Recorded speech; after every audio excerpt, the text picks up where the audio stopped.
make friends with people who want the best for you.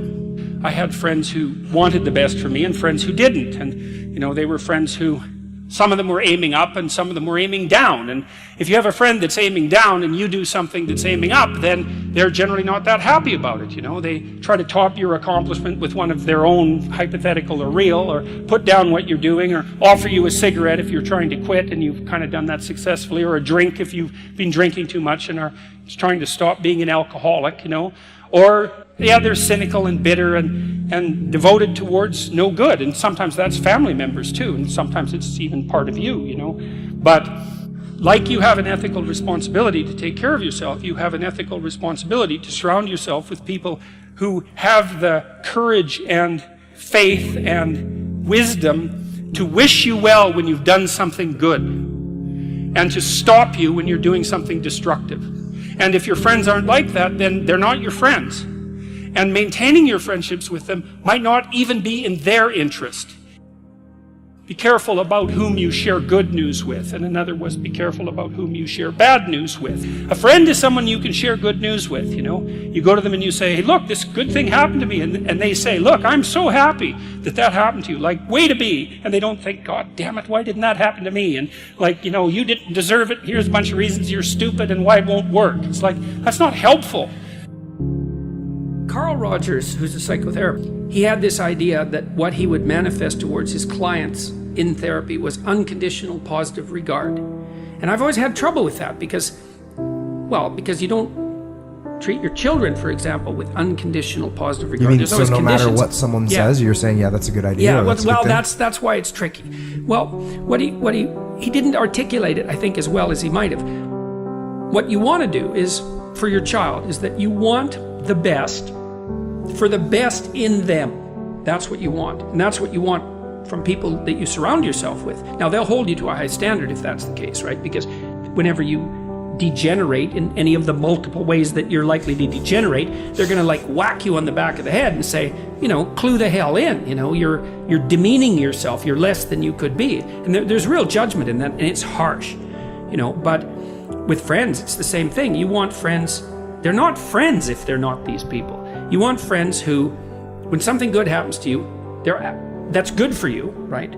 They're happy about that. They're not all bitter and resentful underground and saying horrible things behind your back and telling you how they did something that was better and trying to drag you down. It's that's not helpful. And then when something bad happens to you and you go to them and you say, look, this terrible thing happened to me, first of all, they don't try to top it with some horrible thing that happened to them because they don't have the patience to listen. And second, they're not secretly gloating about the fact that catastrophe finally befell you. It's they're actually hurt by it. And that chapter is an injunction. It's take a look at the people that are around you. And if they're not on the side of what's good for you, then walk away. Because, well, first of all, that's best for them too. If you put up with that, all you're doing is enabling it. It's well, it's okay that you mistreat me in a way that's harmful to me and everyone else. It's actually, no, that is not okay. It's not the least bit okay. That doesn't mean you shouldn't try to help someone when they're down. That's a whole different issue. What if it's your family? So you know how you say walk away, right? Do you still walk away from your family? You do if it's necessary. Yeah. There's lots of different ways of walking away. Sometimes someone's on an incorrigible path. There's just nothing you can do. Maybe they're aiming down and they're bitter and everything they do is to produce misery, virtually everything.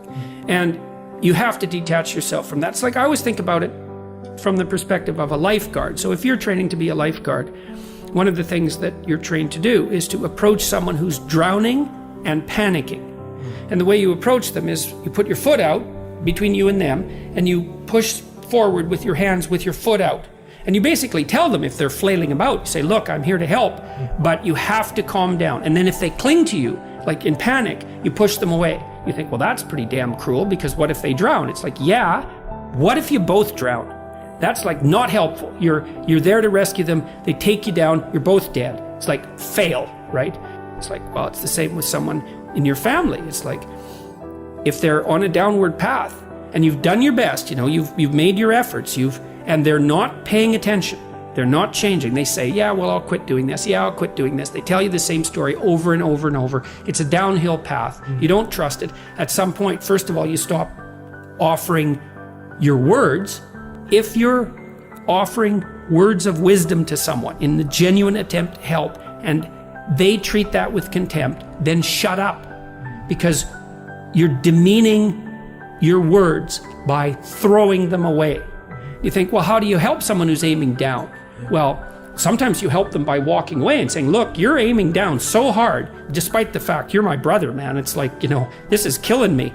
You're aiming down so hard, I'm not coming along with you. And the reason I'm not is to tell you in no uncertain terms that what you're doing is so terrible that I will even violate our kinship to oppose it.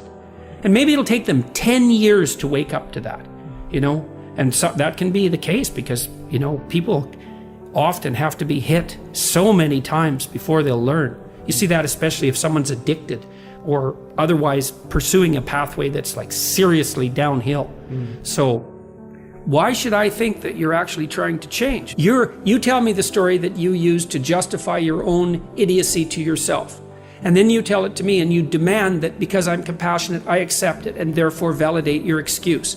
It's really hard not to get tangled up in that, right? Because if someone who's really in rough shape is telling you about why they're suffering, first of all, they're probably about half right in their story. But some of it's justification and excuse and blaming and all of that, failure to take responsibility. It's really hard to stand up and say, no, I don't buy that. No, you're wrong about that. You have to be a brutal bastard in order to do that. But hey, sometimes like surgery is brutal, right? It's brutal. And so this chapter about, only making friends with people who want the best for you, that's a brutal chapter, but it's right, unfortunately. Here's how you know if someone's your friend. You can tell them bad news and they'll listen. They won't tell you why, you're stupid and why that bad thing happened to you and how something worse happened to them once and, derail the whole conversation. You can actually tell them bad news and they'll listen. So that's a good thing. And then this is a weirder thing. You can tell them good news and they'll help you celebrate.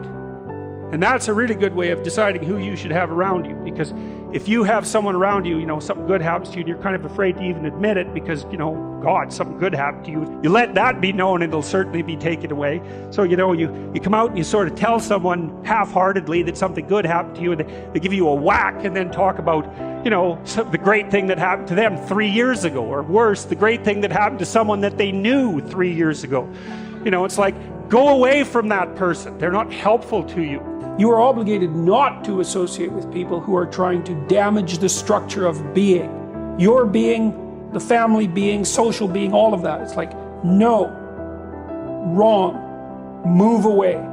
And you think, well, that's cruel. It's like, it's not cruel. You're sending a message. This sort of behavior is not to be tolerated. Plus, if you make a success out of yourself, let's say, that you develop your character, well, then you're a example. And at some point, maybe that's what that person is going to need, is an example. Maybe they'll hit bottom and think, oh my God, I'm not on the right path. It's like, there's an example I could follow. So, and you can't justify it by compassion. And the other thing, people don't exactly understand that it's okay morally to choose people that are trying to help you be better and to shy away from people who are going to drag you down. So you're not morally obliged to go down with someone else's ship. Now you think that's pretty harsh, pretty rude. You can't abandon a friend in need. That's not what I'm saying. I'm saying that it is appropriate for you to look at your social surround and to make decisions. If you have a person who's hurting you and who won't quit and who's pulling you down, it's like, that is not necessary. You are not obligated to do that. You go with people that are trying to elevate you.